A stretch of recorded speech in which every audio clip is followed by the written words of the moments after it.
Message किए थे मैंने, उनको डाल दिए थे सॉल्यूशन सुबह। सबको मिल गए थे, है ना? हाँ, तो उससे क्या थोड़ा सा बेटर रहता है। आज क्या। Hello hello. हाँ। Hello hello. अब ठीक है, हाँ। अपना चलिए। उसमें मेरे ख्याल से एक आध कोई क्वेश्चन बच गया था कि हो गया था अपना। एक बच गया था, ये बोल दें उसको भी। लाओ दो फोटो खींच लें। अच्छा, आज अपन को क्या करना है? आज कॉम्बिनेटोरिक्स अपन को बेसिकली निपटाना है। कोई दिक्कत नहीं, जो भी डाउट है तो। बने बने क्वेश्चन बन रहे हैं कि नहीं बन रहे? हाँ नहीं। हाँ, टाइम थोड़ा इसको बेटा इसलिए बना ले जाओ जब तक सवाल नहीं। और कॉम्बिनेटोरिक्स, आज कॉम्बिनेटोरिक्स डिस्कस करना है ना अपन को। जो कॉम्बिनेटोरिक्स में इसमें 15 ही सवाल हैं, ज्यादा नहीं है। और बनते हैं वो सवाल। हाँ। हाँ, वो फोटो खींचूंगा ना, वही तो मैं ढूंढ रहा था कि कहाँ पर है। एक्सरसाइज 2 में कितने हैं? इसमें है। और जो कॉम्बिनेटोरिक्स भर भर के आता है, लेकिन डिस्कशन अपन को पूरा करना है। तो जहां तक होगा अपन करेंगे, और क्या। कर डेली अब डिस्कशन ही करना है मेनली। जो पढ़ा है उसके सवाल नहीं लगाए तो फायदा क्या। हाँ चलिए। जैसे कॉम्बिनेटोरिक्स में और इनमें पीआरएमओ में बहुत सारे क्वेश्चन पूछे जाते हैं। तो उसके अंदर आप प्लीज सॉल्यूशन का थोड़ा बेनिफिट उठाइए। बेनिफिट उठाने का ऐसा कोई वैसा वो नहीं है। बस ये होगा कि क्लास का थोड़ा सा टाइम बच जाएगा। जैसे कोई क्वेश्चन आपने नहीं हुआ, तो एक बार सॉल्यूशन को जस्ट उसको रेफर कर लीजिए।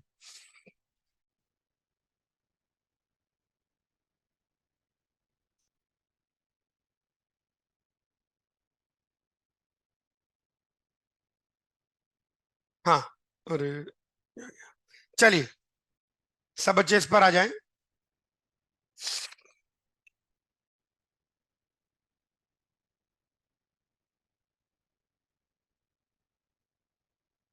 सबसे पहले नंबर थ्योरी की एक्सरसाइज 2 के पार्ट 1 पर आ जाएं। उसके अंदर एक दो क्वेश्चन लास्ट के बच गए थे, आइए उनको डिस्कस कर लें। नंबर थ्योरी के एक्सरसाइज 2 के पार्ट 1। मेरे ख्याल से 66 हो गया था, बोल दीजिए हाँ। 67 भी हो गया था, बोल दीजिए हाँ। 68 अटका के हो गया। नहीं, चल कोई बात नहीं। एम और एन नेचुरल नंबर है, आइए देख लेते हैं, समझा देते हैं। आइए बात करते हैं। एम और एन नेचुरल नंबर है, और रिलेशन दे रखा है कि M +3n - 5 is 2 times LCM -11 times GCD. ये दे रखा है। Then find the maximum possible value of M plus N. तो एम +3n - 5, ये 2 times LCM -11 times GCD. LCM किसका? एम और एन का ही एलसीएम। और जीसीडी किसका? एम और एन का ही जीसीडी। एक मिनट, अरे खुल जा सिम। एक मिनट रुकिए। सब बच्चों को मेरे क्या जेआर के सर ने शेयर कर दिया होगा ग्रुप के ऊपर? मैंने बोल दिया था, सर ने कर भी दिया। और रुको रुको रुको, अरे रुक जा। टाइम नहीं वेस्ट करेंगे, खटाखट कर लेंगे। अरे हम्म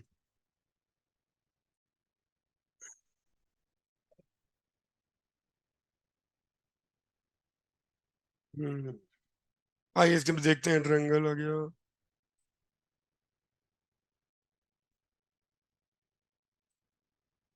हाँ ये रहा।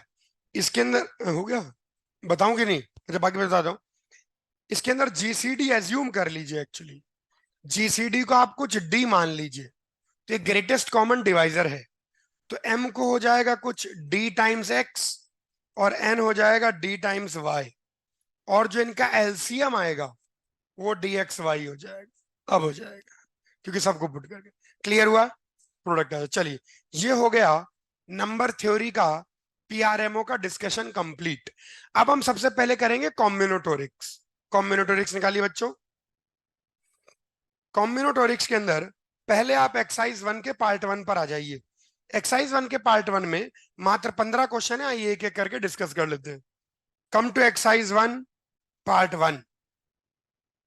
अरे, इमेज ही कैसी है।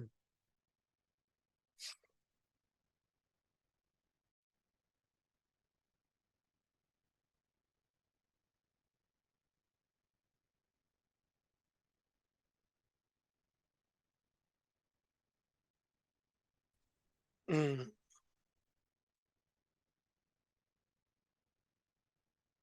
हाँ चलिए, एक्सरसाइज 1 के पार्ट 1 कॉम्बिनेटोरिक्स, एक्सरसाइज 1 पार्ट 1 पर आ जाइए। फर्स्ट, सेकंड, थर्ड, 4, 5, 4 देखिए। आइए फोर्थ क्वेश्चन की बात करें। अरे क्या आता रहता है इस पर। फोर्थ क्वेश्चन की बात करें तो in a plane there are 37 straight lines of which 13 pass through a point A. Total कितनी स्ट्रेट लाइन है? 37। और इन 37 में से 13 जो है वो किसी पॉइंट ए से पास करती है। ठीक है भैया, 13। आगे बोलता है and 11 pass through a point B. और पॉइंट बी से पास होने वाली 11 लाइनें हैं। आगे बोलता है besides no 3 lines pass through 1 point. इनके अलावा कोई भी 3 लाइन एक पॉइंट से पास नहीं होती है। नो लाइंस पास थ्रू, बचा ए और बी की कॉमन लाइन कोई नहीं है। बढ़िया बात है, सब कुछ दे रखा है। एंड नो टू, कोई पैरेलल नहीं है। Find the number of intersection points. तो टोटल कितने इंटरसेक्शन पॉइंट आएंगे? कोई भी 3 एक पॉइंट से पास नहीं होती। तो टोटल अगर अपन देखें तो हमें मिलने चाहिए थे 37C2 इंटरसेक्शन पॉइंट। कोई दो पैरेलल नहीं है, यानी सबके सब क्या हो गई? इंटरसेक्टिंग। इनमें से वो घटा दीजिए जो हमें नुकसान हो रहा है। कैसे? इन 13 में से कोई भी 2 लाइन चुनोगे तो सेम ही इंटरसेक्शन पॉइंट मिलेगा। +1 करना है। क्यों? अरे सब मिलके एक तो दे रही है। वहां पर भी इससे नहीं आ रहा आंसर, बस आंसर आता है, इतना नहीं करना है। वो जैसे ट्रायंगल और लाइन वाला किया था वैसा ही है। अच्छा, 5, 6, 7, 6 बेटे, 6 बताते हैं बेटे। 6 क्वेश्चन को देखें। Find the number of ways, यही है ना क्वेश्चन? हाँ, आइए। Find the number of ways by which 4 greens, 4 green, 3 red and 2 white, 4 green, 3 and 2 white balls can be arranged in a row such that no 2 balls of same color are together. कोई भी 2 ball same colour की एक साथ नहीं होनी चाहिए।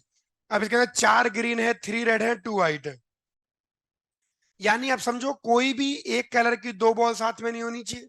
तो तुम चारों ग्रीन बॉल्स को जमा लो। चारों ग्रीन बॉल्स को जमाने के कितना तरीका है? एक। ये सारी ग्रीन है, चारों को रख दो। अब क्या करेंगे? अब अपन 3 रेड बॉल्स को जमाते हैं। अब इसके अंदर 3 रेड बॉल्स को अगर आप जमाते हैं तो इन 3 रेड बॉल्स, एक मिनट रुको, इसने नंबर ग्रीन है ना, ठीक है, सेम कलर आइडेंटिकल, हाँ आइडेंटिकल दे रखा है। अब 3 रेड बॉल्स को तुम जमाते हो तो तुम्हें 3 रेड बॉल्स के लिए केस लेने पड़ेंगे। कैसे कैसे जमा सकते हो 3 रेड बॉल को? या तो तीनों को 3 अलग अलग गैप में जमा दो, या 2 एक साथ और एक अलग। बस यही है तरीका है। अब अगर तीनों को तुम अलग अलग जमाते हो, पहला केस लेते हैं। इसके अंदर क्या है? काउंटिंग करनी है कि तीनों को अलग अलग जमाया। तो टोटल कितने गैप है तुम्हारे पास? 1, 2, 3, 4, 5, 5 गैप है। 5 में से कोई भी 3 गैप चुन लो। 5C3, 5C3 की वैल्यू कितनी हो जाएगी?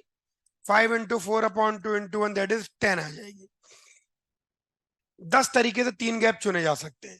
कोई भी 3 गैप चुन लीजिए। फॉर एग्जाम्पल, जैसे मान लो इन 3 गैप में अपन ने भर दिया, तो green red, green red, green red, green, ऐसा निकल के आ गया।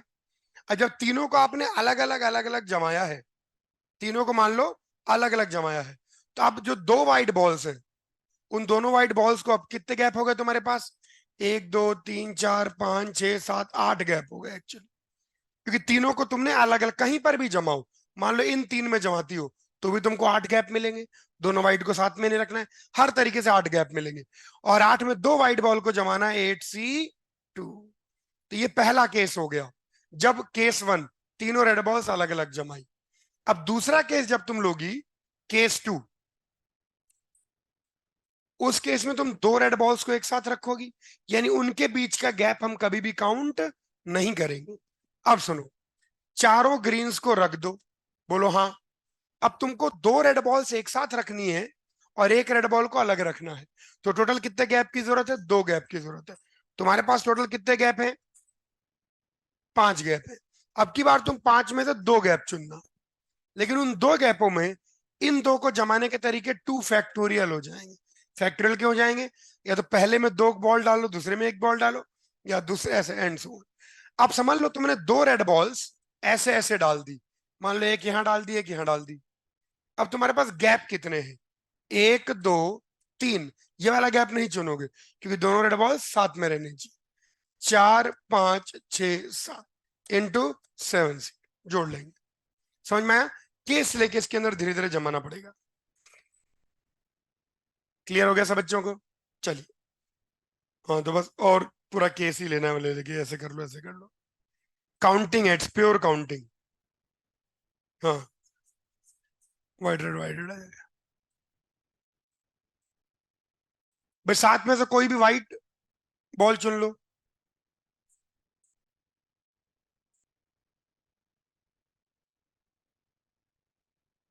नहीं नहीं, व्हाइट को एक मिनट रुको, कुछ गड़बड़ कर दिया अपन ने।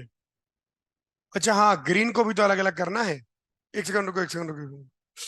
गलत गलत, मैंने ग्रीन पर नहीं किया, मैंने केवल उनको ही सेपरेट किया। एक मिनट रुको, ये गड़बड़ है, मतलब छोटी सी एरर होगी इसमें। अरे कौन? इसके अंदर देखो, इसके अंदर 10 तरीके से चुन सकते हैं अपन। नहीं, इसके अंदर पूरा केस ही बनाने पड़ेंगे। एक मिनट, एक मिनट, एक मिनट, एक मिनट, एक मिनट। इसको करो डिलीट। एक मिनट रुक जाओ, ये हटा देते हैं। हाँ बिल्कुल सही कह रहे हो। इसमें तुम्हें बाकी चारों के केस बनाने पड़ेंगे। ओहो दुख, इसमें ज्यादा दुख हो गया। चलो अच्छा, 3 रेड और 2 वाइट हैं, तो अपन इसके अंदर 2 अलग अलग केस लेते हैं। 2 अलग अलग केस ऐसे लेते हैं। भाई अपने पास कितने गैप हैं? 5 गैप हैं। 5 गैप हैं, लेकिन इन 5 गैपों में अपन को कितनी बॉल्स जमानी है? 3 रेड 2 वाइट, 5 बॉल्स जमानी है। तो अपन इसके अंदर, अरे बहुत मैसेज करता है, बिल्कुल साइलेंट कर दे। अब ठीक है। या तो 5 को इन पांचों में जमा दो। तो इन 5 को इन पांचों में अगर जमाते हो, तो इन 5 को इन पांचों में जमाने के टोटल तरीके कितने हो जाएंगे? 5 फैक्टोरियल, 3 फैक्टोरियल, 2 फैक्टोरियल। यानी सबके सब अलग अलग है, तो कोई 2 बॉल नहीं आए। अब दूसरा केस लो, केस 2। अब की बार अपन ने चारों ग्रीन बॉल्स रख दी हैं। देखो, इन 3 गैप में तो कुछ ना कुछ भरना ही है। अब अपने पास 3 रेड और 2 वाइट, एक तो ये आ गया आंसर। 3 रेड और 2 वाइट हैं, और इनके कम से कम गिरी से गिरी हालत में 3 टुकड़े तो करने ही पड़ेंगे। 3 टुकड़े क्यों करने पड़ेंगे? क्योंकि इन 3 गैप्स में तो कुछ ना कुछ भरना ही है। अब 3 रेड 2 वाइट के अगर अपन मिनिमम 3 टुकड़े करें, तो 3 टुकड़े कैसे कैसे कर सकते हैं अपन? भाई रेड, रेड वाइट एक हो सकता है। भाई 5 चीजों के 3 ग्रुप में बांटने हैं, तो 5 चीजों को अगर 3 ग्रुप में बांटने हैं, तो 1 2 2 ही है, और तो कोई तरीका ही नहीं। अच्छा, इसके अलावा 2 रेड को तो साथ रख ही नहीं सकते। बस यही 3 टुकड़े हो सकते हैं। तो अगर इन 3 को इन 3 में जमाना है, तो 3 फैक्टोरियल अपॉन 2 फैक्टोरियल। रुको, इन टू। अब 3 फैक्टोरियल अपॉन 2 फैक्टोरियल क्यों किया? 3 चीजें जिनमें दो एक जैसी है। अच्छा, लेकिन रेड वाइट को आप इंटरचेंज कर सकते हैं, और इस वाले रेड वाइट को भी इंटरचेंज कर सकते हैं, कि दोनों अलग अलग गैप में है।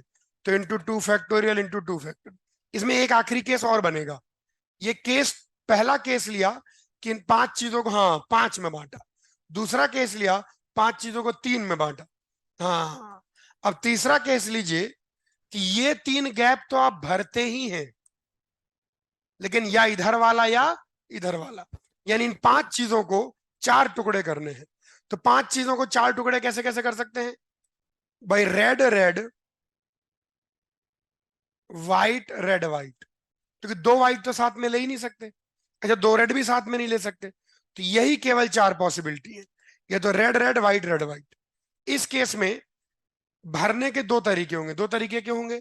ये 3 और ये गैप चुनो, या ये 3 और ये गैप चुनो। अब इनमें इनको रखने कितने तरीके हो गए? 1 2 3 4। ये 4 हैं जिनमें 2 एक जैसे हैं। कौन से 2? R। अच्छा, RW को आप इंटरचेंज कर सकते हैं, इंटू 2 फैक्टोरियल। आपको यूं करना पड़ेगा, 3 4 केस लीजिए। 3 केस, या तो पांचों गैप भर रहे हैं, या केवल ये 3 गैप भर रहे हैं, या 4 गैप भर रहे हैं, ये 3 इधर का और इधर का। अब सही रहेगा। कॉपी कर लीजिए। अब ये सही है। पिछले वाले में ग्रीन साथ में आए थे, केवल बाकी सेपरेट होते। कॉपी कर लीजिए। हम्म।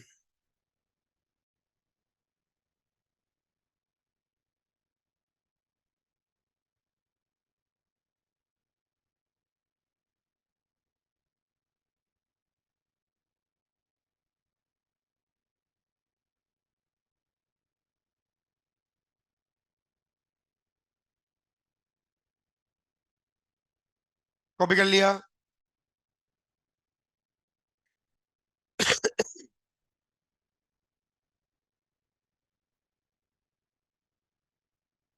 बढ़े आगे। ये हो गया। ठीक है। 7, 8, 8, 8 देखो बेटा। यस।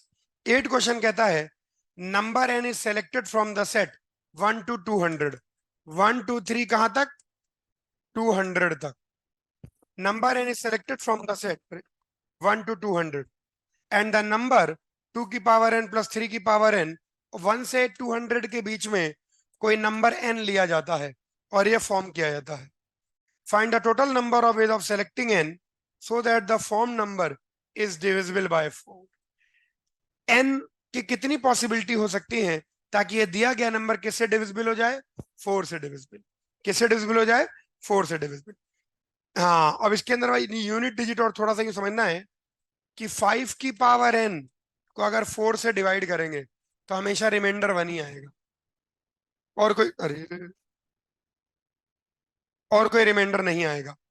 3 की पावर n को अगर अपन 4 से डिवाइड करते हैं तो रिमाइंडर +1 या -1। -1 का मतलब हो गया कि +1 या 3, प्लस माइनस 1 कह लीजिए या उसको +n+3 कह लीजिए, एक ही चीज है।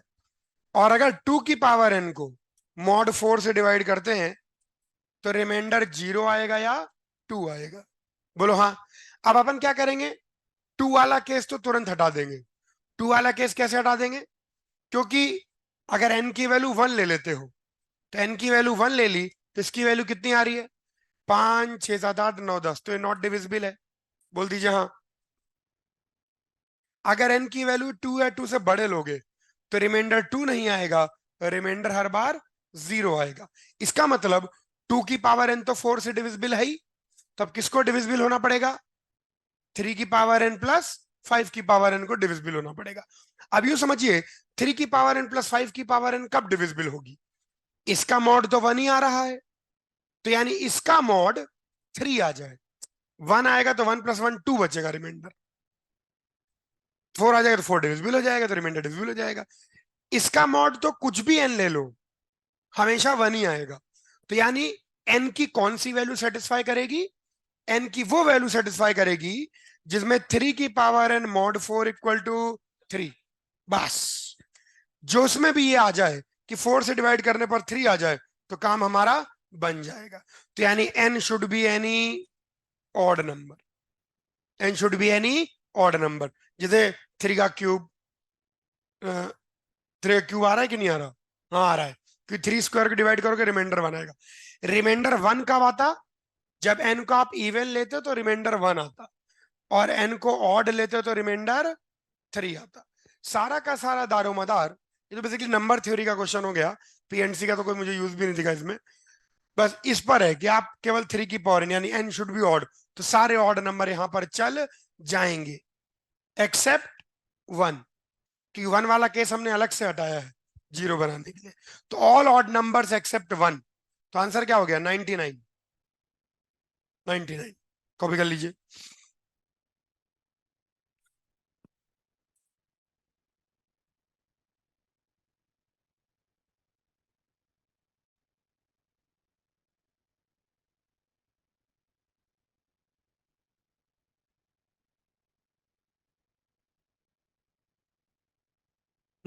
क्लियर हुआ? बोल दीजिए हाँ।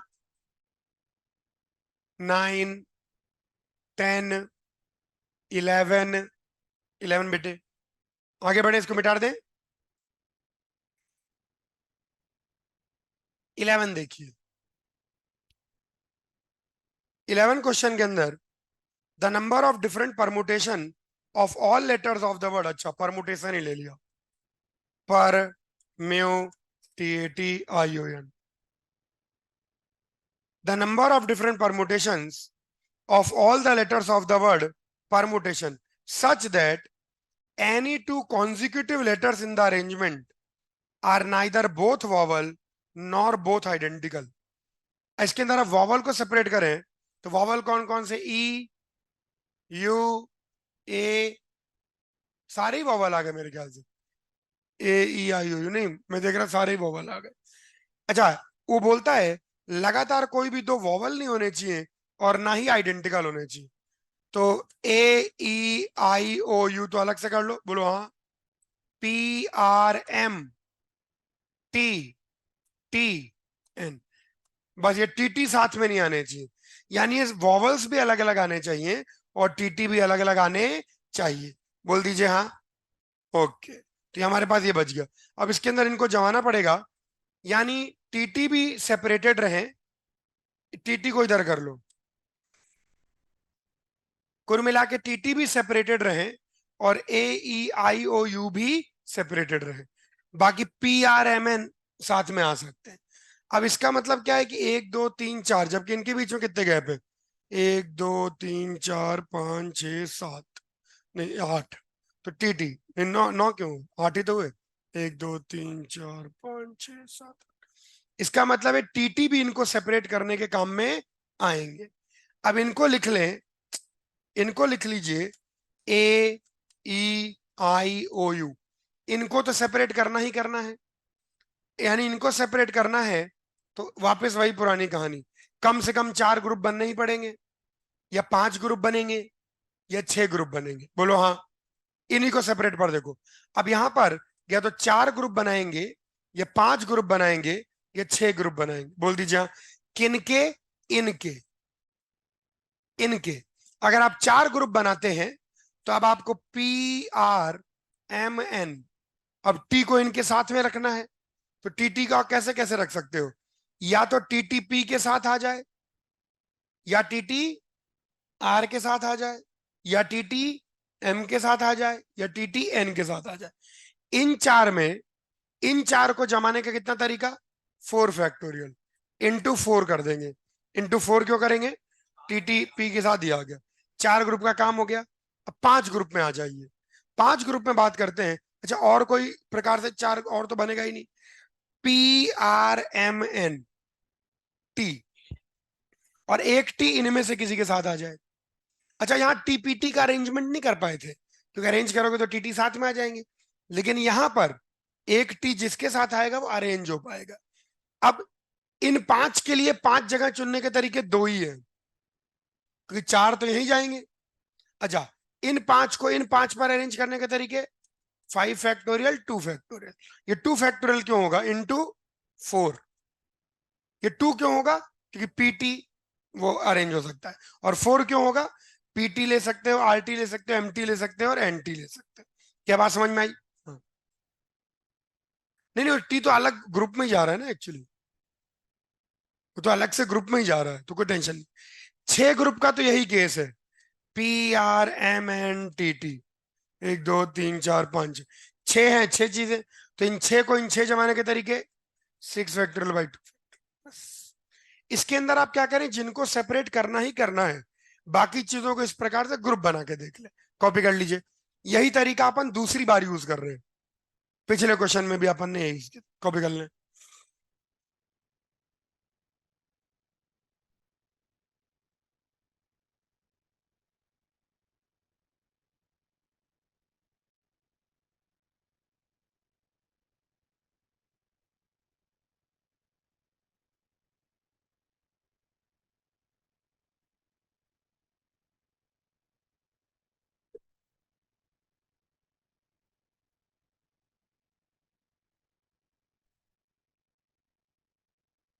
हाँ, क्लियर हुआ बच्चों? कॉपी कर लीजिए।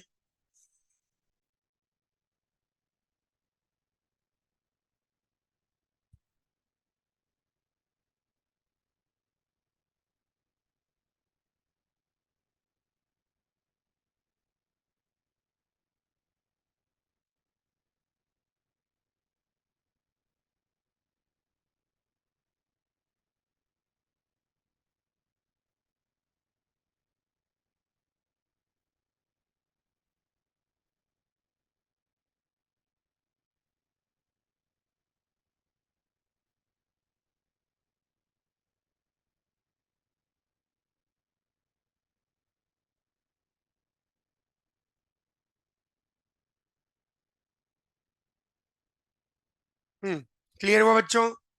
बोल दीजिए हाँ। बहुत इंटेलिजेंट, बहुत इंटेलिजेंट।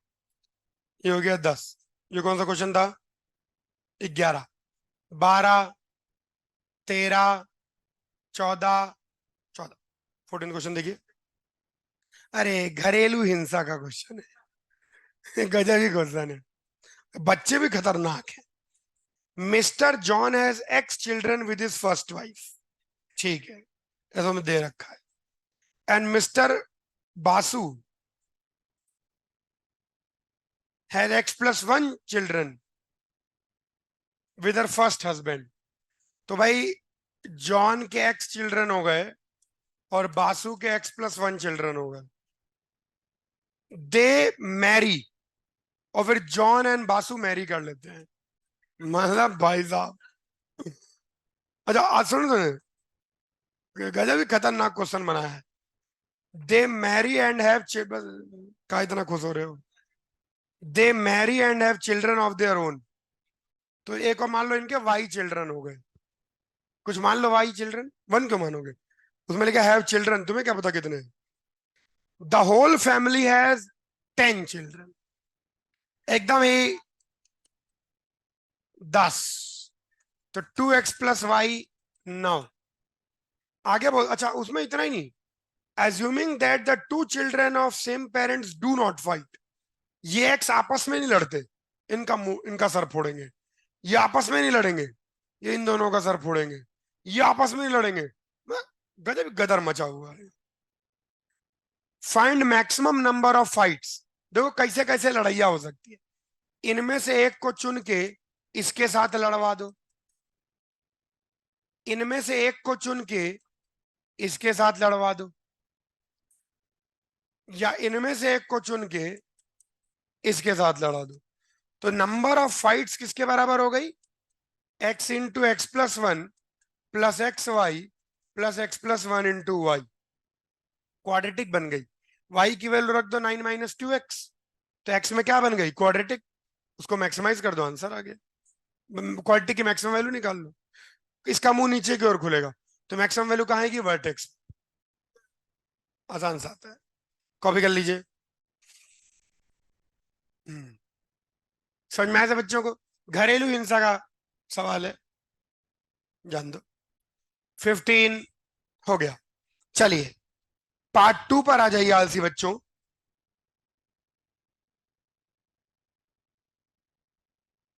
नहीं नहीं, मतलब एक्सरसाइज 2 में कहना चाह रहा था। एक्सरसाइज 1 अपनी पूरी हो गई। अब आ जाइए एक्सरसाइज 2 के पार्ट 1 पर। इसके अंदर क्वेश्चन ज्यादा हैं। मुझे उम्मीद है कि आप लोगों ने थोड़ा सा सॉल्यूशन को रेफर किया होगा, उसे टाइम बचता है और अच्छा रहता है। आइए एक्सरसाइज 2, कितने सवाल हैं एक्सरसाइज 2 के पार्ट 1 में? 37 क्वेश्चन है भगवान, सवाल ही सवाल है। चलो अच्छा, करते हैं जहां तक गाड़ी पहुंचती है। आज का हमारा टारगेट वैसे क्या था? ये इसी को पूरा खत्म करना है।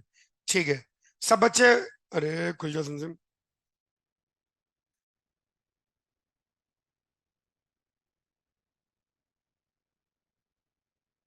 भाई कल का अपना टारगेट रहेगा, कल इजी है वैसे, ज्योमेट्री के एक्सरसाइज 1 के पार्ट 1 का 1 to 38। इन्हीं हफ्ते अपन को कॉम्बिनेटोरिक्स और ज्योमेट्री पूरी निपटा लेनी है। सही है, बिल्कुल सही है। चलिए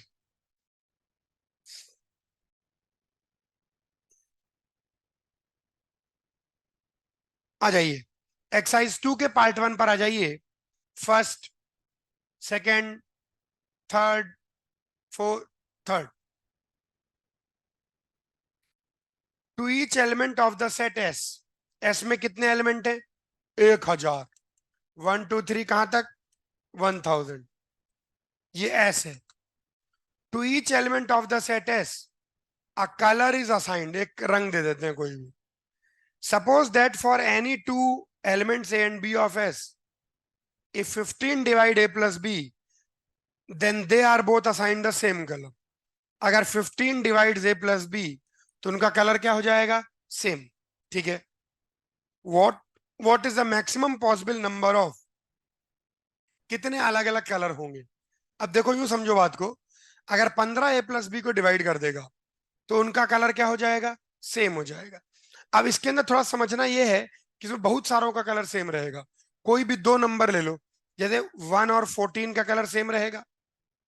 अच्छा 1 14 के बाद मतलब जो 15 15 के डिफरेंस बनाएंगे, 14 के बाद इसमें 16 जोड़ दें तो कितना आ रहा है? नहीं नहीं, 14 में 16 नहीं, मैं चाह रहा हूं कि 15 15 30 आ रहा है ना एक्चुअली।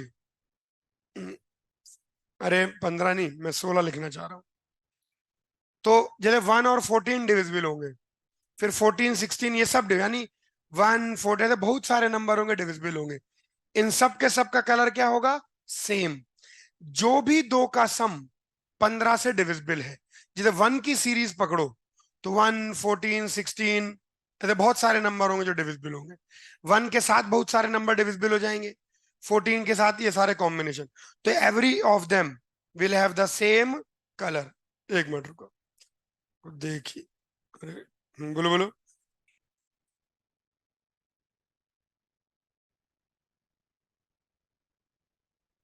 मैंने A+B जो है किसी भी दो का सम, ये तो 15 के होगा। एक मिनट रुको।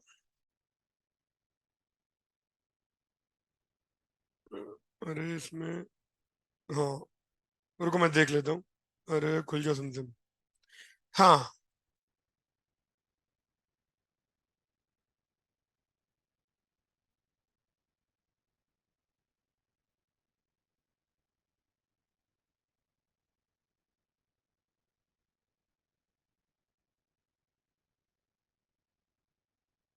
हम्म।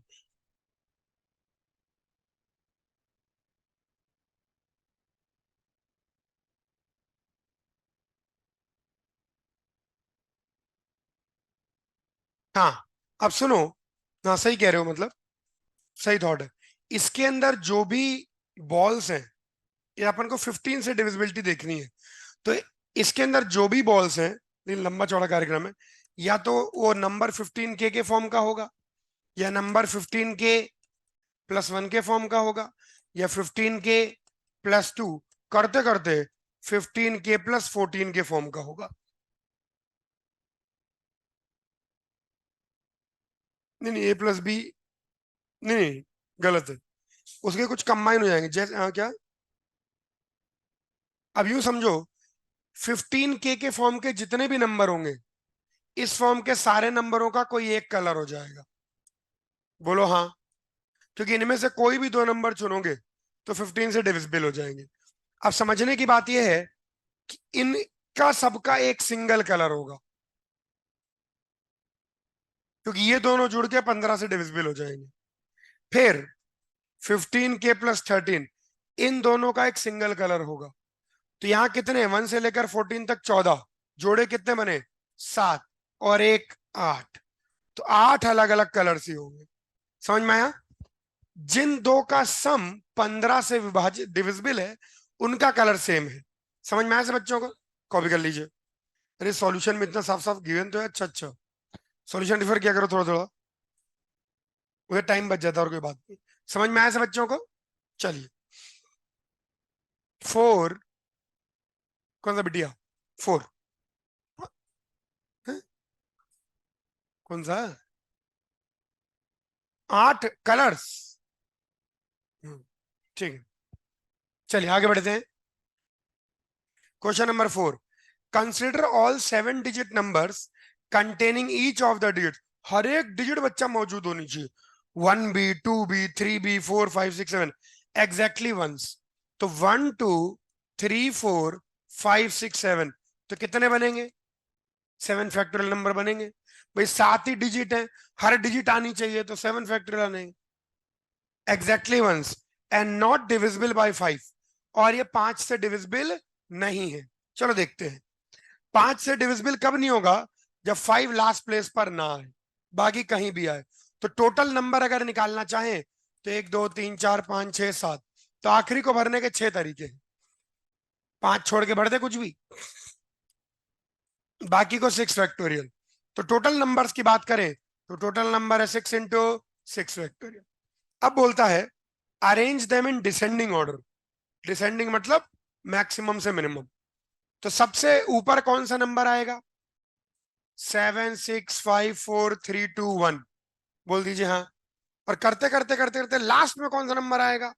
1 2 3 4 5 6 7। अभी देखते हैं what is the 215th number.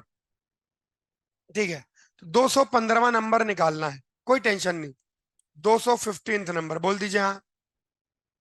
नहीं नहीं, 5 से डिविजिबल नहीं होना चाहिए, सुनो ध्यान से। 7 को शुरू में फिक्स कर दो। कितने नंबर 7 से शुरू होंगे ये समझो। बोर्ड पर देखिए, 1 2 3 4 5 6। अगर आपने 7 को फिक्स कर दिया तो आखिरी को भरने के 5 ही तरीके होंगे, और बीच के भरने के 5 फैक्टोरियल। तो 5 फैक्टोरियल कितना हो गया? 120। 120 इंटू 5, 600। तो 600 नंबर्स खत्म हो गए जो 7 से शुरू होंगे। बोल दीजिए हाँ। अब 7 से सारे नंबर खत्म हो गए, अब शुरुआत होगी 6 से। 6 से कितने नंबर बनेंगे? 5 इंटू 5 फैक्टोरियल, 600 और बन गए। बोल दीजिए हाँ। लेकिन अब शुरुआत जब 5 से होगी तो सीधे 6 फैक्टोरियल आ जाएगा, 720। अभी तो बहुत रास्ता है, 2015 तक जाना है। 4 से बात करेंगे तो वही 5 इंटू 5 फैक्टोरियल ही आएगा, फिर से 600। गाड़ी पहुंची क्या? 6 6 12 और 6 18, पार हो गई गाड़ी। यानी जो हमारा नंबर है वो इसी 4 वाली लाइन में है। बोलो हाँ। पार नहीं करना है तो इसको हटा दो। तो अब हम क्या करते हैं, 4 से जो पहला नंबर शुरू होगा वो 4 7 से शुरू होगा, क्योंकि डिक्रीजिंग ऑर्डर में जमा रहे हैं।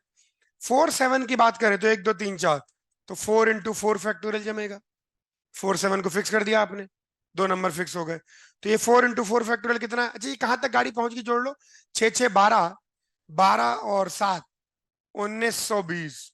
एक हॉरर मूवी भी थी, 1920। ऐसे ही था, नाम था ना, 1920 है। अच्छा, 4 फैक्टोरियल कितना हो गया? 24। 24 इंटू 4, 96। तो यहाँ 96 तो बढ़ सकते हैं आगे, 96। तो 1920 प्लस 96, ये भी पार निकल गया क्या 2015 के? नहीं। 2000, 1920 में 96 जोड़ो, कितना आया? 2016। अरे वाह वाह। यानी जो आखिरी नंबर होगा उसके जस्ट, सोचो इससे बनने वाला सबसे छोटा नंबर क्या बनेगा? 4 1 2 3 4 5 6। कौन है? 1 2 3 4 5, अरे गड़बड़ कर दी। वो 4 नहीं, मैं 4 7 ही लिखना चाह रहा था। 4 7, ये आखिरी नंबर होगा, उससे जस्ट एक ऊपर वाला। तो 4 7 1 2 3 4 6 5 को मत लेना, क्योंकि वो तो 5 से डिविजिबल है। तो ये आ जाएगा 5, यहाँ आएगा 5। अब तुम्हारे पास 6 और 4 है, 6, यही आंसर। कहां पर 4? अरे काहे गड़बड़ करा रहे हो? कौन सा नंबर रह गया? 1 2 3 4। एट है ही नहीं है पगला। हाँ यही नंबर है। वो दबा के लिख दे तो जगह नहीं दिख रही। ठीक है, आ गया। पीछे से मैच कर लो। यानी ये पूरा क्वेश्चन अच्छा सवाल है, लॉजिकली उसको काउंट करके करना। देखो पीछे आंसर मैच कर रहा है क्या? इसमें 65, नहीं उससे फर्क नहीं पड़ रहा।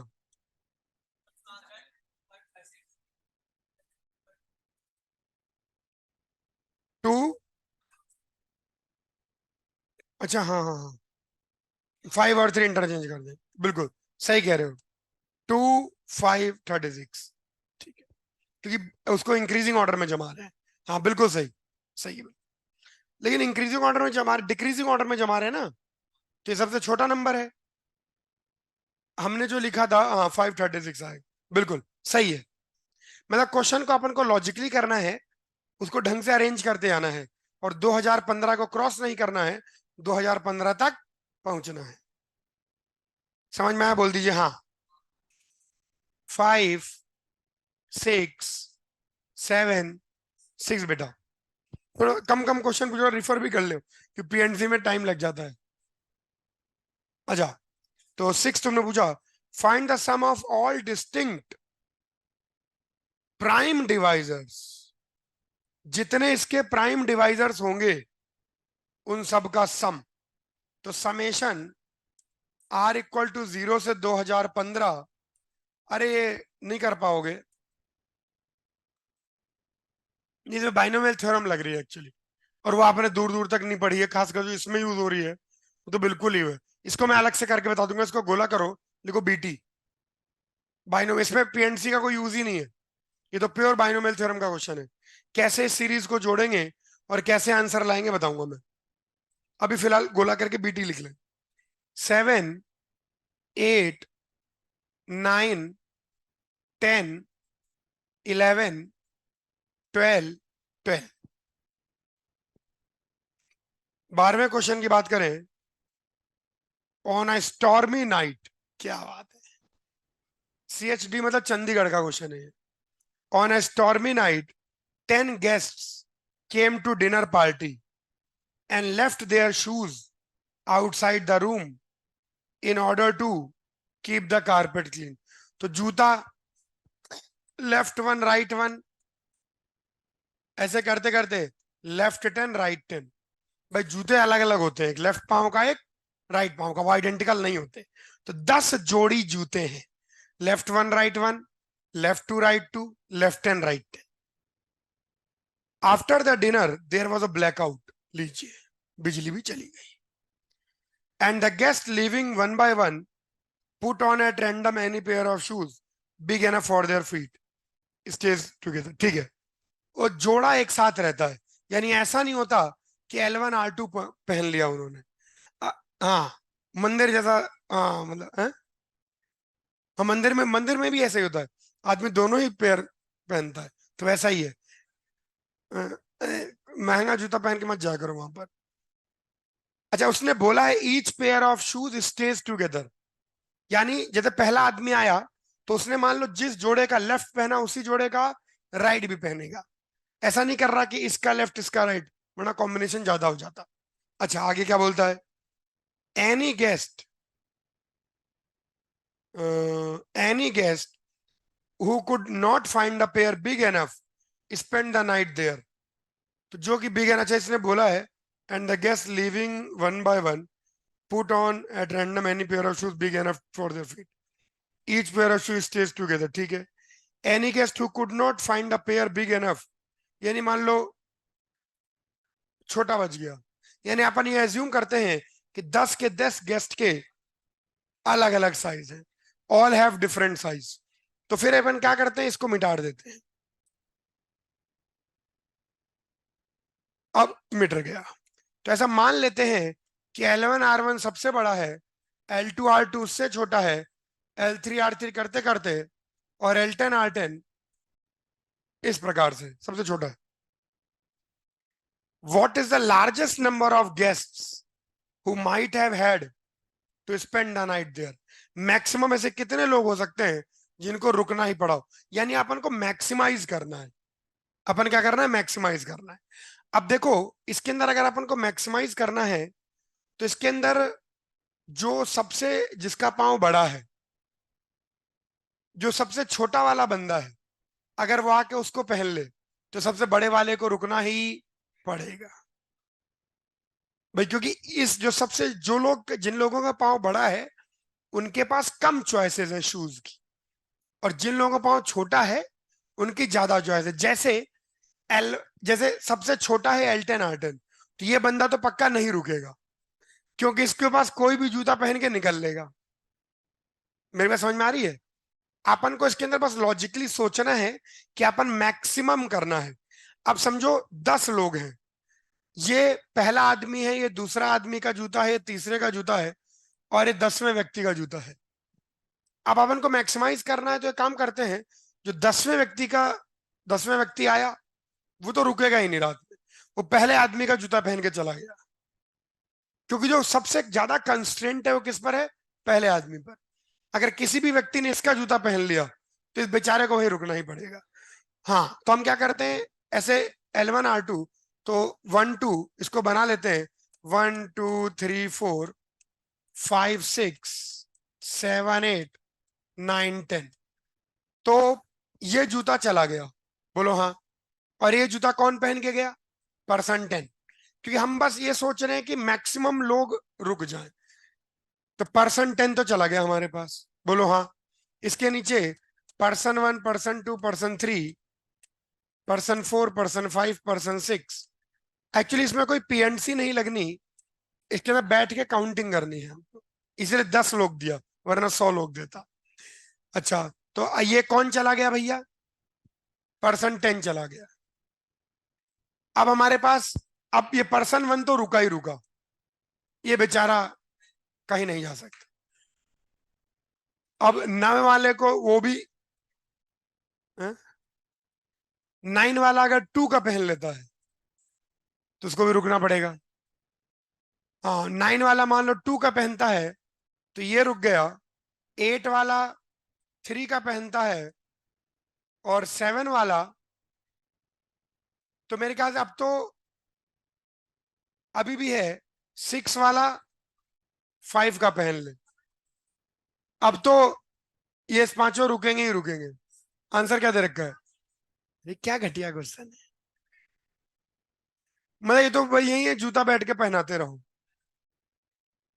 ज्यादा मुश्किल नहीं था। कितना दे रखा है? हाँ, 5। तो मेरे ख्याल से अगर अपन इस ऑर्डर में सोचे तो 50 हो जाएगा, क्योंकि इधर के आधे जो हैं वो इधर के आधे का पहन ले, वह आधा बच जाएगा। तो इसमें मतलब नंबर बड़ा भी किया जा सकता है। अच्छा, ज्यादा मुश्किल नहीं है, प्योर लॉजिकल काउंटिंग है, कोई मैथमेटिक्स का यूज भी नहीं है, ठीक है। मिनिमम तो यही है कि सब, कोई ना रुके। अरे मिनिमम तो यही है, सब सटीक जूता पहन कर निकल ले। मिनिमम रुकना तो 0 होगा, और मैक्सिमम 5, बस। बाकी तो इधर उधर जूता पहना तो 0 से 5 के बीच में रुक जाएंगे। 13, 13 देखो,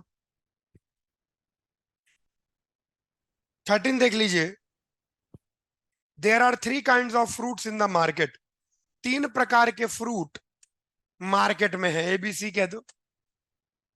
देर are 3 kind of fruit in the market. How many ways are there to purchase 25 fruit from them if each kind has at least 25? यानी हर एक के 25 फ्रूट अवेलेबल है, हर एक के 25 फ्रूट अवेलेबल। यूं समझो 3 भिखारी हैं और 25 सिक्के हैं, जिसको जितना सिक्का दे दोगे यानी उतना फ्रूट उठा लिया। और तुम एक भिखारी को पूरे के पूरे 25 सिक्के भी दे सकते हो, क्योंकि हर फ्रूट के 25 अवेलेबल है। तो ऐसा भी संभव है कि तुम केवल फ्रूट है उठाओ, बाकी ना उठाओ। So total ways will be equal to total number of ways of distribution of 25 coins among 3 beggars, each getting none, one more or all। लिख लो इस बात को, लिख लो इस बात को। टोटल वेज ऑफ डिस्ट्रीब्यूशन, लिख लीजिए, total ways of distribution will be equal to, total ways of distribution will be equal to, नहीं टोटल वेज ऑफ सिलेक्शन होना चाहिए, सॉरी गलत लिखवा दिया, सेलेक्ट कर लिखो। Total ways of selection will be equal to total ways of distribution of 25 coins will be equal to total ways of distribution of 25 coins among 3 beggars। Total ways of distribution of 25 coins among 3 beggars, each getting none, one more or all, each getting none, one more or all। हाँ, ये alike coins है, क्योंकि एक fruit alike माने गए। Each getting none, one more और, जैसे मन चाहे। हाँ, तो आ गया ना। मान लो 25 में से तुमने 2 सिक्को इसको दिए, 3 इसको दिए, 20 इसको दिए, तो बांटने का हर तरीका सिलेक्शन का एक तरीका दे रहा है। यानी 2 फ्रूट यहां से, 3 यहां से, 20 यहां से। भाई कुल मिला के 25 सिक्के बांटोगे तो कुल मिला के समझो 1 रुपए का हर फ्रूट, ऐसा समझो तुम। तो जहां जितना रुपया गया उतने फ्रूट उठा लिए तुम। समझ में आया? ठीक है। 14, 15, 16, 17, 18, 19, 20, 21, 22, 23, 23 देखिए बच्चों, लुक एट 23। हाँ, 23 की बात करते हैं। Determine the number of 8 tuples. ये मतलब 8 चीजों का ग्रुप, ट्यूपल का मतलब नहीं होता। 8 का पेयर तो जो 2 का होता है, उसीलिए पेयर के बजाय ट्यूपल यूज करते हैं। ये 3 को ट्रिपलेट कह सकते हैं, लेकिन फिर 4 से ट्यूपल्स करते हैं। 4 tuple, 5 tuple, 6 tuple, such that सारे की वैल्यू 1 या -1 ही होगी। E1, E2, E8 माने, एंड बोलता है E1 +2 E2 +3 E3 +8 E8 ये मल्टीपल ऑफ 3 हो जाए। अब समझो, इसकी वैल्यू क्या हो सकती है? +-1 ही हो सकती है। इसकी वैल्यू +-2 ही हो सकती है। इसकी वैल्यू +-3, सारे लिख लो। +-4, +-5, +-6, +-7, +-8। क्या बात समझ में आई सब बच्चों को? अब ऐसे कितना भी है, 3 से डिविजिबल होना चाहिए, तो उनका सम जो मतलब मल्टीपल ऑफ 3 हो जाए। अब इसके अंदर +-1 है, +-2 है, +-3 है, तो इनका जो सम है वो 3 से डिविजिबल होना चाहिए। तो determine the number of 8 tuples. हाँ, 8 ट्यूपल्स। भाई E1 E2 यानी कितने कॉम्बिनेशन बनते हैं? 1 और -1 के तो बहुत सारे कॉम्बिनेशन बनेंगे, लेकिन अगर ये 3 से डिविजिबल होना है, तो जैसे -3, क्या 4E4 को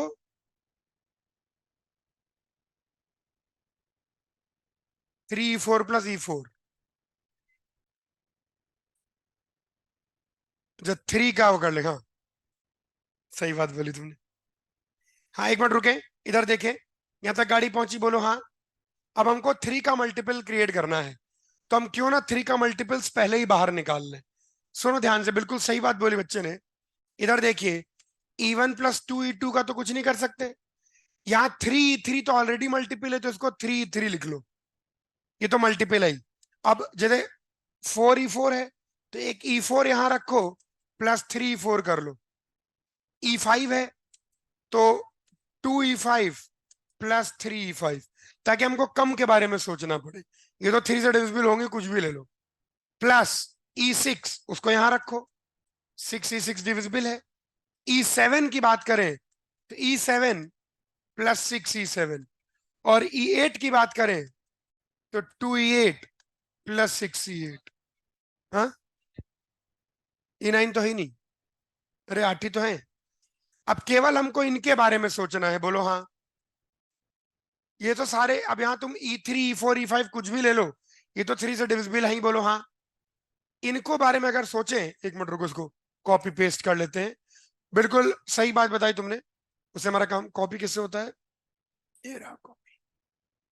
अब जैसे जैसे करेंगे पेस्ट। हाँ, अब इनके बारे में सोचो, ध्यान देखो बच्चों, इसको हटा दो। अब इसकी वैल्यू क्या हो सकती है? +-1, और इसकी वैल्यू +-2, +-1, +-2, +-1, +-2। अब तो आपको केस गिनने ही पड़ेंगे कि क्या लें ताकि 3 से डिविजिबल हो जाए। वैसे तो 1 2 1 2 1 2 ले सकते हैं अपन। अब आपको यहाँ पर 1 2 3 4, लेकिन फिर भी ज्यादा है। हाँ, नहीं, 1 2 1 2 1 2 तो 3 से डिविजिबल है ही। 1 2 2 1 का गाने से कोई फायदा नहीं होगा। 23, उधर, रुको देख लेते हैं। तो इसके अंदर नहीं, यहां तक तो सही पहुंचे हम।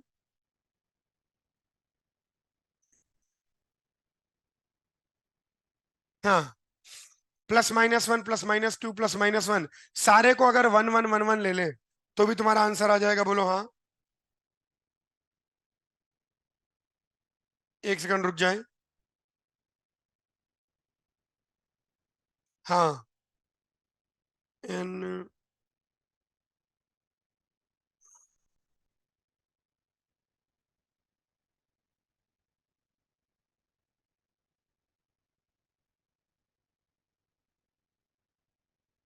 हम्म।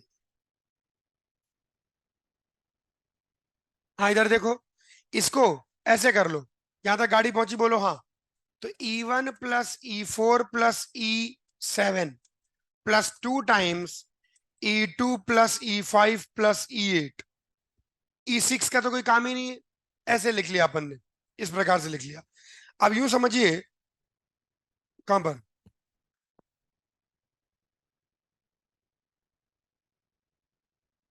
नहीं E1 प्लस E4 प्लस ऐसे करके लिख लिया भाई, इनके 2 आ रहे थे ऐसे। अब इसकी बस सारी पॉसिबिलिटी आप चेक कर ले जाइए। इसने भी यही किया, इधर E1 E2 E7, या तो ये डिविजिबल हो जाए और ये भी डिविजिबल हो जाए। नहीं हो सकता ना, 1 1 1 1 1 1 ले लो, ये -1 -1 -1 -1 -1 ऐसा। या तो दो केस सिर्फ बनाइए, या तो ये भी डिविजिबल हो जाए और ये भी डिविजिबल हो जाए। इसको अपन कुछ एल कह देते हैं, इसको एम कह देते हैं। तो L M and both divisible हो जाए, बोलो हाँ। एक्चुअली इसके बाद इसने काउंटिंग ही की है। या इनको जो रिमाइंडर आता है वो तो उनका सम 3 से डिविजिबल हो जाए। अब सोचो E1 E4 प्लस E7, इसकी वैल्यू क्या क्या हो सकती है, यूं ही सोच लो। तीनों के तीनों 1 हो सकते हैं या -1 हो सकते हैं। तो इसकी वैल्यू 3 आ सकती है। अगर दो को किसी दो को -1 कर दोगे तो -1 + 1 -1 आ सकता है। अगर दो को 1 करके 1 आ सकता है, और -3, और कुछ आ ही नहीं सकती। इनके सम की वैल्यू सिर्फ यही पॉसिबल है। अच्छा, सेम वे में इनके सम की वैल्यू भी केवल यही पॉसिबल है, बोल दीजिए हाँ। अब बस एक एक को चेक कर लीजिए। अगर इसका इसके साथ कॉम्बिनेशन चल जाएगा, थ्री, दोनों 3 से डिविजिबल, और इसका इसके साथ कॉम्बिनेशन चल जाएगा, बोल दीजिए हाँ। अब समझो, अगर ये -1 है और ये 3 है, तो 3 × 2 = 6, 6 - 1 चल जाएगा, तो -1 और 3 चल जाएगा। अच्छा, अच्छा 3 का -1 के साथ नहीं चलेगा, 3 का 1 के साथ नहीं चलेगा, 3 का 3 के साथ चल जाएगा, चल जाएगा ना। और इसको -3 का -3 चल जाएगा। यानी एल और एम की बस पॉसिबिलिटी लिखनी है अपन को। 3 के साथ 3, हाँ, नहीं नहीं, सुनो सुनो, इसकी वैल्यू 3 के साथ 3 चल सकता है, और 3 के साथ -3 चल सकता है। आगे अब 3 का काम खत्म हो गया। -1 देखो, -1 के साथ 3 चल सकता है। अच्छा नहीं चलेगा, नहीं चलेगा, हाँ 5 हो जाएगा। तो -1 के साथ, अच्छा -1 के साथ कौन चल सकता है, ये भी नहीं चलेगा। -1 -2 -3, नहीं -1 चल जाएगा, हाँ। और -1 और 1 नहीं चलेगा, 2 × 1 = 2 नहीं चल रहा। -1 और -3 नहीं चल रहा। तो -1 के साथ यही है, 1 के साथ 1 3 नहीं चलेगा, 1 -1 भी नहीं चलेगा, 1 1 चलेगा बस। और -3 के साथ 3 और -3, ये हो गए टोटल केस। अब समझो, अब आओ केसेस गिनते हैं। एल की वैल्यू 3 कितने प्रकार से हो सकती है, एक प्रकार से। एम की वैल्यू 3 कितने प्रकार से, एक प्रकार से। लेकिन एक छूटा हुआ है इसमें, देखो E6 इसके अंदर नहीं है। तो E6 की कितनी पॉसिबिलिटी हो सकती है, कुछ भी ले लो, E6 पर चीज डिपेंड नहीं करती। अच्छा E3 भी छूटा हुआ है, E3 और E6 नहीं है, तो उनकी दो दो पॉसिबिलिटी। यहां तक ये बात समझ में आई, हाँ? देखो, ये एल की वैल्यू 3 कैसे हो सकती है, एक ही तरीके से, और एम की वैल्यू 3 भी एक ही तरीके से। बाकी E6 और E3 तो हमेशा ही कुछ भी ले लो, +1 ले लो, -1 ले लो। नहीं नहीं लिए है ना, तो उसकी वैल्यू तो कुछ भी ले लो। तुम E6 और E3 कुछ भी ले लो, वो तो हमेशा ही डिविजिबल आएगा। अरे 3E6, 3E3 और 6E6 लिख रहे हो, तो इसके केस ये आ गए, बोलो हाँ। आओ, ये 3 कितने प्रकार से होगा, एक प्रकार से। ये -3 भी एक प्रकार से, बाकी 2 × 2। अच्छा, ये -1 कितने प्रकार से हो सकता है, -1 तब होगा जब दो -1 हो जाए और एक 1 हो जाए। तो -1 की हरकत 3 प्रकार से हो सकती है। अच्छा, ये -1 की हरकत 3 प्रकार से, बाकी दो दो। ये 1 की हरकत भी 3 प्रकार से, 2 1 1 -1। तो ये 3 × 3 × 2 × 2, ये तो फिर वही 1 × 1 × 2 × 2, बस आंसर आ गया। मतलब बहुत ही लॉजिकली डिवाइड एंड रूल करना पड़ेगा। क्या बात समझ में आई। अगर इसकी वैल्यू -1 होनी है, तो एल की वैल्यू -1 तीन प्रकार से हो सकती है। हाँ, तो जो दो -1 हो जाए, एक 1 हो जाए, फिर ये दो -1 हो जाए, ऐसे करके बस जोड़ लीजिए, आंसर आ गया। कॉपी कर लीजिए। क्लियर हुआ सब बच्चों को? बोलो हाँ। कॉपी कर लो। बिल्कुल सही काम किया। जो थ्री वाली चीजों को अपन ने हटा दिया, उसके बाद बचा कुचा सोचा, तो सोचने के लिए छह चीजें बच गई, वरना आठ चीजें होती। E3 और E6 भी सोचना पड़ता। उसके बाद अपन ने इनको यूं कंबाइन करने का बेनिफिट क्या रहा, कि अब अपन के पास इनकी वैल्यू एग्जैक्ट आ गई। किसकी वैल्यू है, उसका कॉम्बिनेशन देख। कॉपी कर लीजिए खट से।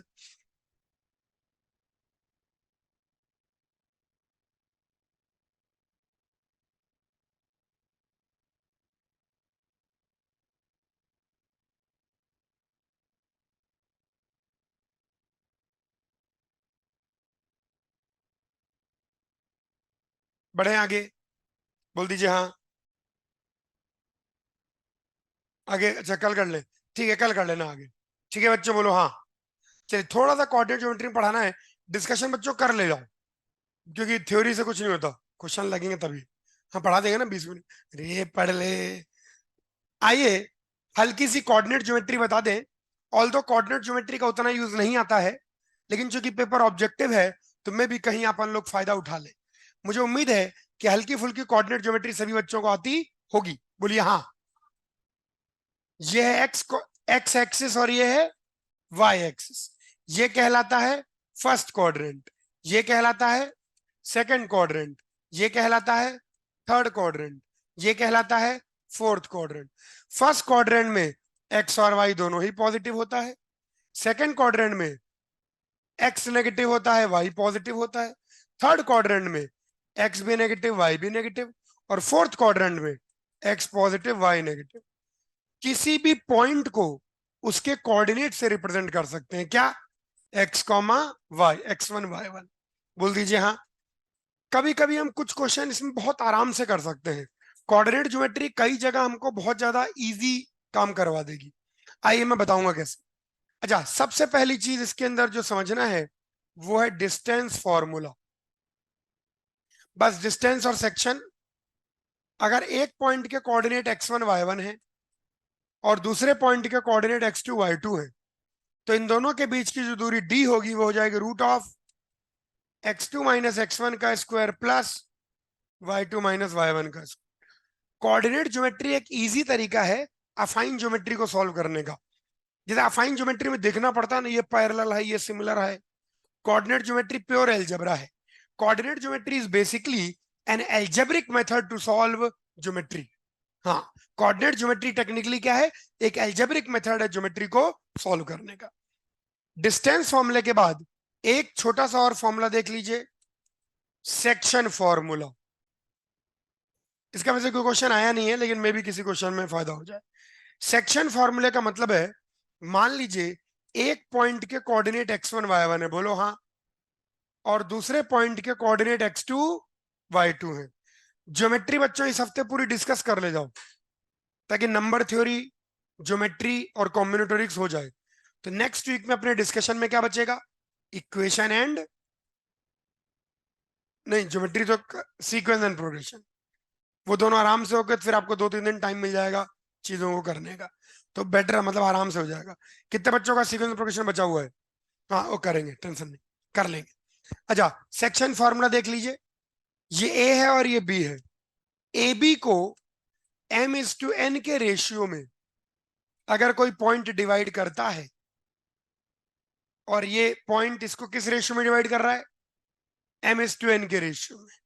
तो इसके कोऑर्डिनेट होते हैं, ऐसे क्रॉस मल्टीप्लाई करना है। M/X2 N/X1 M+N। बोल दीजिए हाँ। और यहां पर कोऑर्डिनेट्स हो जाएंगे My2 + Ny1 / M+N। ये आ गई। इससे हमको एक ऐसे पॉइंट के कोऑर्डिनेट मिल गए जो ए बी को जोड़ने वाली लाइन को M/N के रेशियो में विभाजित करता है। बस दो ही चीजें जानने की है। कॉपी कर लीजिए। हाँ। हाँ, उसकी जरूरत नहीं है। इंटीरियर में ही खुश है अपन। कहाँ हमें ज्यादा एक्सटीरियर है तो 10,000 फंडे हैं, लेकिन लिमिटेड है, उससे काम कर लेंगे अपन। हाँ, क्या बात समझ में आई से बच्चों को? क्या बात समझ में आई से बच्चों को? अरे बोलो हाँ। ये कोऑर्डिनेट ज्योमेट्री। चलिए अच्छा, आज के लिए इतना ही। नेक्स्ट टर्न पे अपन क्या डिस्कस करेंगे? प्लीज कॉम्बिनेटोरिक्स पूरी कर ले, 20 सवाल बचे हैं।